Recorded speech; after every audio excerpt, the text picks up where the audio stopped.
மத்த யாருமே என்கிட்ட முகம் கொடுத்து கூட பேச மாட்டாங்க. என் அம்மா அப்பா மேல இருக்கிற கோவத்தை எல்லாம் என் மேலதான் காட்டுவாங்க. ஆனா சேர மாமா அப்படி இல்ல. இப்பதான் வீடே ஒரு மாதிரி நல்லா இருக்கு. அம்மா, நீங்க என்ன படிக்கிறீங்க? நான் எம்ஏ எக்கனாமிக்ஸ் ஃபைனல் இயர் படிச்சிட்டு இருக்கேன். நீங்க? நான் ஆர்கிடெக்ட் படிச்சு முடிச்சிருக்கேன். படிச்சு முடிச்சிட்டீங்கன்னா அப்போ வேலைக்கெல்லாம் போயிருக்கீங்களா? இல்ல நான் இந்த இயர் தான் முடிச்சேன். ஆனா உங்களுக்கு ரொம்பதான் தைரியம். பிடிச்ச ஒருத்தருக்காக வீட்டையெல்லாம் எதிர்த்து கல்யாணம் பண்ணிட்டு வந்திருக்கீங்க. எவ்வளவு பெரிய விஷயம் இதெல்லாம். உங்க அப்பாக்கு உடம்பு சரியில்லாம கூட போச்சு. இப்ப கூட நீங்க இங்க இருந்து போகவே இல்ல. உங்களுக்கு இப்போ எவ்வளவு லவ் இருந்திருக்கும்ல. எனக்கெல்லாம் அந்த தைரியம்ன்ற வார்த்தையில கை கூட வராது.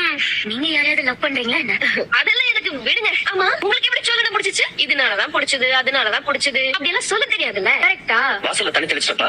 சரிங்க. அண்ணி, இன்னைக்கு என்ன காலம்? என்னடா புது மாட்டை ஓவரா குளிப்பாட்டுறீங்க? புது மாடு குளிப்பாட்டுதான். அத நான் சொல்றேம்மா. சந்தையில இருந்து ஒரு புது மாட்டை வாங்கிட்டு வரானுங்கன்னு வையி, அத வீட்டுல வச்சு நல்லா தேய்ச்சி கீச்சு குளிப்பாட்டுவானுங்க. அதுக்கப்புறம் கொஞ்ச நாள் கழிச்சதுன்னு வையி, அத கேட்க நாள் இல்லாத அளவு சுற்றுவானுங்க. என்ன மாடுன்னு சொல்றாரா? ஐயோ, அதெல்லாம் இல்லைங்க. எல்லாம் கொஞ்ச நாளைக்கு தான் செய்வோம், அதுக்கப்புறம் செய்ய மாட்டோம்ன்றத குத்தி காட்டுறேன். ஏன் நீங்க எல்லாரும் வேலை கொடுக்குறீங்களே, அவருக்கு அதான் வேலையை கொடுக்க வேண்டியதானே? ஐயோ, ஒரு முறை பட்டதே போதும். சரி, என்ன கோலம் போட போற நீ?